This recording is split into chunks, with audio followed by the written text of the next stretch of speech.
Oi gente, tudo bom? Aqui é o Matheus Cuyava Nunes, eu sou médico veterinário e o artigo que eu irei trazer para vocês hoje é o efeito da ovalectomia laparoscópica versus aberta na atividade pós-cirúrgica em cães de pequeno porte. Ele foi escrito pelo William T. Coop, Philip D. Mayhew e Dorothy C. Brown, pela Veterinary Surgery, volume 38 de 2009. Os objetivos desse estudo foram primeiramente descrever uma técnica para a ovalectomia laparoscópica em cães pequenos com menos de 10 quilos. Lembrando que a ovariesterectomia consiste em remover os ovários e o útero e a ovariectomia na remoção apenas dos ovários. Segundo, em relatar o tempo cirúrgico, as complicações dessa técnica em comparação com a técnica de ovalectomia aberta. E terceiro, comparar a atividade pós-operatória medida pela acelerometria, que eu já falo mais sobre isso, em cães pequenos submetidos à ovalectomia laparoscópica em relação aos cães submetidos à ovalectomia, utilizando monitor de atividades atípicas ou AAM. A hipótese do estudo era que a ovalectomia laparoscópica poderia ser utilizada de forma segura e eficiente em cães com menos de 10 quilos e que cães submetidos à ovalectomia teriam uma redução maior na atividade após a cirurgia, do que cães submetidos à ovalectomia laparoscópica.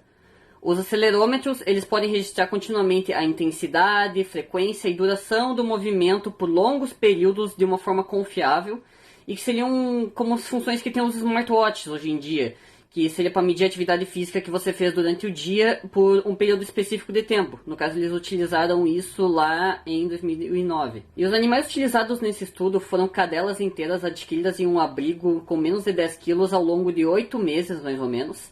E todas elas eram monitoradas utilizando um acelerômetro AAM, que ele mede continuamente a intensidade, a frequência e a duração dos movimentos que o animal está realizando. Eles utilizaram um monitor mais ou menos do tamanho de um relógio, que nem eu deixei ali na imagem, que foi anexado à coleira de cada um dos cães e posicionado no pescoço. E o próprio autor realizou todos os procedimentos da ovalectomia, bem como sendo cirurgião em todos os casos da ovalectomia por laparoscopia. Eu não vou poder estar descrevendo na íntegra cada um dos procedimentos, o passo a passo, mas o artigo inteiro ele fala sobre cada um deles. Então eu recomendo que todo mundo leia ele e daí consiga ter uma ideia melhor de como que foi feito. Mas eles, enquanto utilizaram uma técnica padrão da ovalectomia, foi utilizada uma técnica de uma laparoscopia de 2 portais, que os portais seriam cada um dos buracos que se faz para inserir cada uma dos instrumentos de laparoscopia no animal.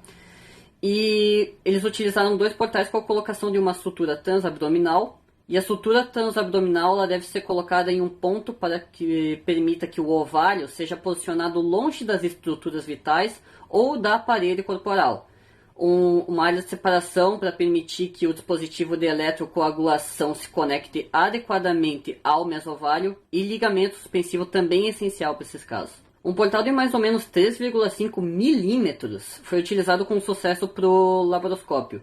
No entanto, um portal maior ele foi utilizado para o portal dos instrumentos, que a incisão abdominal para o portal de instrumentos foi de 5 milímetros e foi suficiente para a remoção do ovário e do mesovário. Mas isso não teria sido o caso se tivesse utilizado um portal de 3,5 milímetros. Para cães desse tamanho ainda não iria servir.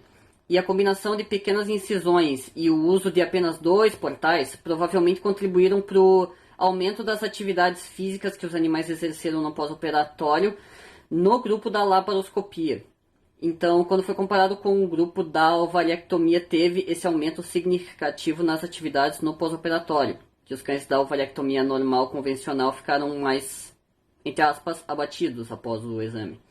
E, subjetivamente, o uso dos portais menores não aumentou a dificuldade do procedimento, e a técnica cirúrgica que eles descreveram no estudo foi rápida e de fácil realização para cães de pequeno porte. E algo que eu esqueci de mencionar antes, mas foi que eles utilizaram 20 cadelas nesse estudo, sendo que 10 foram para a ovalectomia por laparoscopia e 10 foram para a ovalectomia. Enquanto a hemorragia cirúrgica e o comprimento da incisão, 6 cães do grupo da ovalectomia das 10 tiveram um sangramento menor quando era um sangue residual remanescente do pedículo ovariano ou uterino após a transecção. E 3 cães do grupo da ovalectomia por laparoscopia tiveram um pequeno sangramento por uma perfuração de um pequeno vaso no mesovário quando a sutura transabdominal estava sendo colocada. E o comprimento médio da incisão em cães da ovalectomia convencional foi de 5,2 centímetros. enquanto o comprimento da média da incisão craniana, nos casos da ovalectomia por laparoscopia, lembrando que são dois portais que eles utilizaram, o cranial e o caudal. No caso, a craniana foi o comprimento médio de 4,2 milímetros, enquanto o comprimento médio da incisão caudal foi de 9 milímetros, porque também era o portal maior que eles estavam utilizando. O tempo cirúrgico médio para a ovalectomia convencional foi de 21 minutos, e foi significativamente menor que por laparoscopia, que foi de 30 minutos. E quanto à avaliação das atividades físicas, não houve nenhuma alteração significativa do pré-cirúrgico para o primeiro dia do pós-cirúrgico nos cães submetidos à ovalectomia por laparoscopia, enquanto os cães que foram submetidos à ovalectomia aberta, eles tiveram uma diminuição significativa nas atividades do dia do pré-cirúrgico até o primeiro dia do pós-cirúrgico, assim como também no segundo dia do pós-cirúrgico. Inclusive, os autores eles mencionam um estudo que foi realizado por Inoue, onde o tempo de convalescença medido pela celerometria no estudo foi significativamente menor nos casos de cães que foram submetidos a uma cirurgia laparoscópica coloretal em relação a cães submetidos a uma cirurgia aberta coloretal.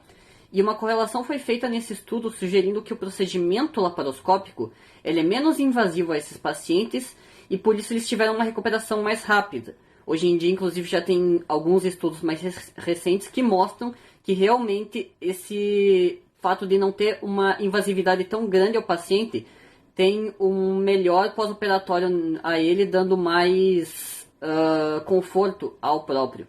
Eles também falam que o tempo cirúrgico medido pela ovalectomia foi menor do que a laparotomia.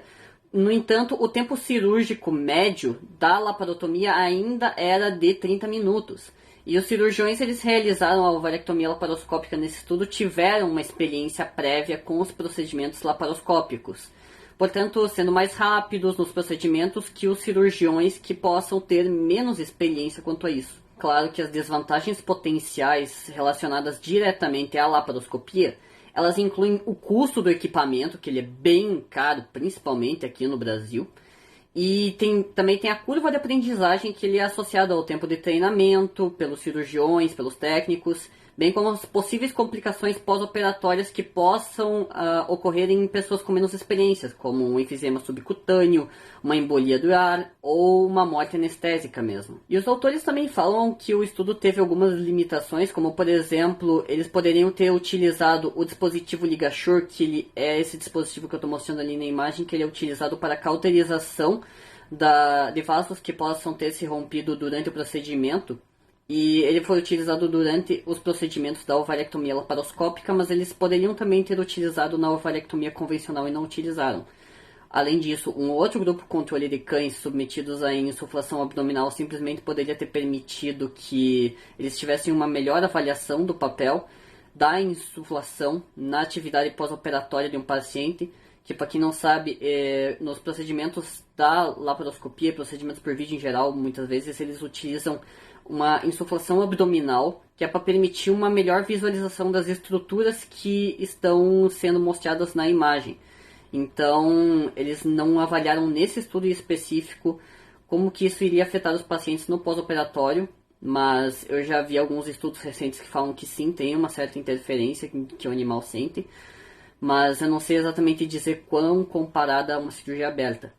E por fim, eles falam que o uso da celerometria na medicina veterinária ainda estava no início. E, inclusive, a celerometria, eu nunca tinha visto um estudo até o presente momento que eles utilizaram desse método. E eu achei interessante que eu, particularmente, não sabia que eles conseguiam ver dessa maneira no animal e conseguir medir as atividades pós-operatórias ou qualquer tipo de atividade física relacionada a isso. Então, se alguém tiver, inclusive, mais estudos relacionados a isso e puder me mandar, eu agradeceria, porque eu achei bem interessante isso. E o estudo conclui falando que a ovalectomia aberta convencional ela está associada a uma diminuição significativa nas atividades pós-operatórias de cães de pequeno porte em relação à ovalectomia laparoscópica, sendo que essa, pelos autores, não foi considerada como mais exigente tecnicamente, apesar de serem cães de pequeno porte, porque naquela época a maioria dos estudos utilizados eram em cães de grande porte. E eles falam que nas práticas veterinárias, onde o equipamento está disponível, a laparoscopia deve ser considerada como um método seguro para a realização da ovariectomia em cães de pequeno porte, que eles podem ter menos impacto na recuperação pós-operatória do que as técnicas abertas. Então, naquela época, esse foi um dos primeiros estudos relacionados a isso. Hoje em dia já tem alguns estudos complementando esse próprio estudo que foi feito aqui. E eu achei interessante trazer esse artigo aqui porque ele foi o precursor de tudo isso e o precursor de como seriam as coisas daqui para frente e como que seriam utilizadas em relação à laparoscopia e à ovariectomia por vídeo. Então era isso, muito obrigado a todo mundo que viu esse vídeo. Se você gostou, dá um gostei aqui embaixo, compartilha com alguém que você vê que possa ter algum interesse com esse artigo.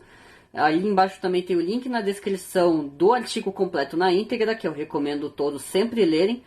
E se tiver alguma coisa, comenta aí embaixo também algo que eu deixei de fora que você achou interessante ou algum estudo complementar relacionado a isso.